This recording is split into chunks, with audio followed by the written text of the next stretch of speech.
America અને Israel દ્વારા મળીને ઈરાન વિરુદ્ધ શરૂ કરાયેલા યુદ્ધ અંગે અનેક વિશ્લેષણો સામે આવી રહ્યા છે।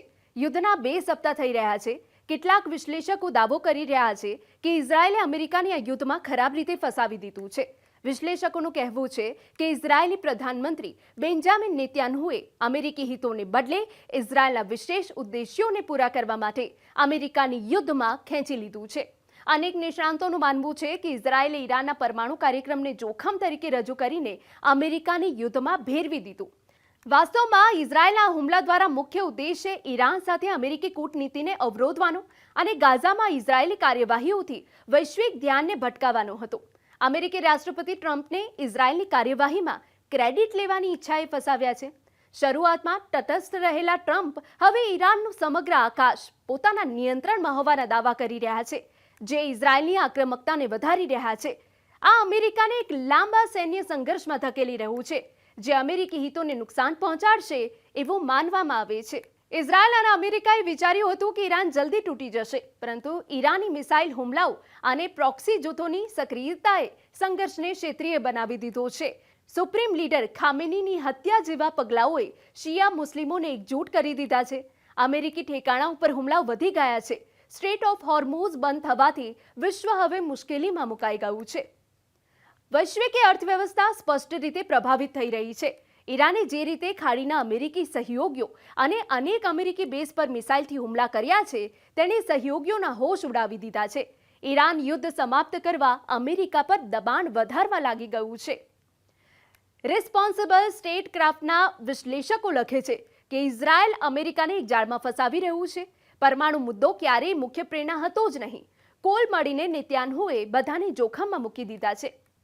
પેલેસ્ટાઇન ક્રોનિકલના વિશ્લેષક ઇનલેકેશે લખ્યું કે વોશિંગ્ટન અને તેલ અવીવના ખોટા અનુમાનોએ યુદ્ધને વધાર્યું છે, જેથી વ્યૂહાત્મક હાર નિશ્ચિત થઈ રહી છે। ઈરાનની વ્યૂહરચનાએ ઇઝરાયેલી વાયુ સંરક્ષણને હંફાવી દીધું છે। ગાર્ડિયનમાં અલી વાયજ લખે છે કે 28 ફેબ્રુઆરીએ જ્યારે અમેરિકા અને ઇઝરાયેલે ઈરાન વિરુદ્ધ સંયુક્ત હુમલા શરૂ કર્યા, ત્યારે લાગ્યું કે અમેરિકા ઈરાનને ઉખાડી ફેંકશે, પરંતુ થયું કંઈક અલગ જ।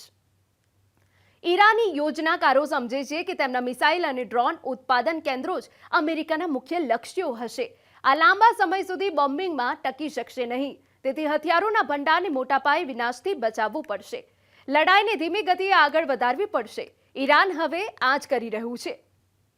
ઇસ્લામિક રિવોલ્યુશનરી ગાર્ડ કોર્પ્સ માત્ર એક સૈન્ય સંસ્થા નથી, તે એક આર્થિક સામ્રાજ્ય, એક રાજકીય શક્તિ અને એક વૈચારિક સ્તંભ છે। તે ઈરાનમાં ગાઢ રીતે વણાયેલું છે। સાચી વાત તો એ છે કે અમેરિકા અને ઇઝરાયલ બંને ઈરાનના આંતરિક માળખાનું યોગ્ય મૂલ્યાંકન ન કરી શક્યા, ત્યાં સુધી કે અનેક ઈરાનીઓ જેઓ શાસનનો વિરોધ કરે છે અને તેને ઉખાડી ફેંકવા માટે વિદેશી સૈન્ય હસ્તક્ષેપ ઈચ્છે છે, તેઓ પણ તે પછી ઉદ્ભવતી અરાજકતાના ડરથી રાજ્યનું પૂર્ણ પતન નથી ઈચ્છતા। વ્યવસ્થામાં પરિવર્તન ઈચ્છવું અને દેશના તૂટવાની ઈચ્છા વચ્ચે અંતર છે।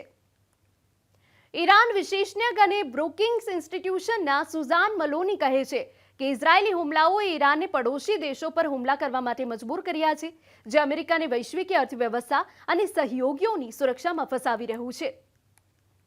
તેલ અવીવ યુનિવર્સિટીના પૂર્વ પ્રેસિડેન્ટ અને મિડલ ઇસ્ટ વિશેષજ્ઞ તમર રબિનોવિચ કહે છે કે ઇઝરાયેલી આક્રમકતા ટ્રમ્પની ક્વિક એન્ડ ઈચ્છા સાથે ટકરાઈ રહી છે, જે અમેરિકા ઇઝરાયલ સંબંધોને ખરાબ કરી શકે છે।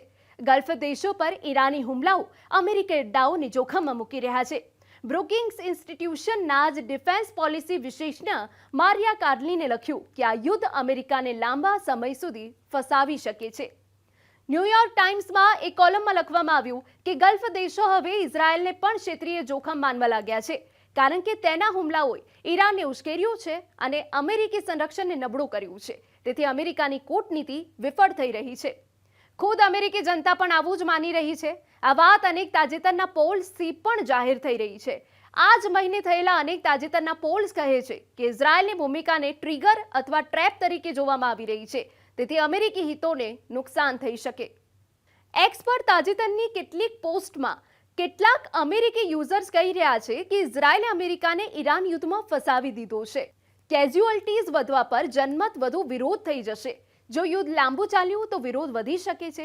અનેક યુઝર્સ કહી રહ્યા છે કે ઇઝરાયેલ આરામથી બેઠું છે અને બધું નુકસાન અમેરિકા સહન કરી રહ્યું છે। અનેક યુઝર્સે લખ્યું કે અમેરિકાએ વિચાર્યું પણ નહીં હોય કે ઈરાન તેને આ રીતે જવાબ આપીને મોટો ઝટકો આપી શકે છે.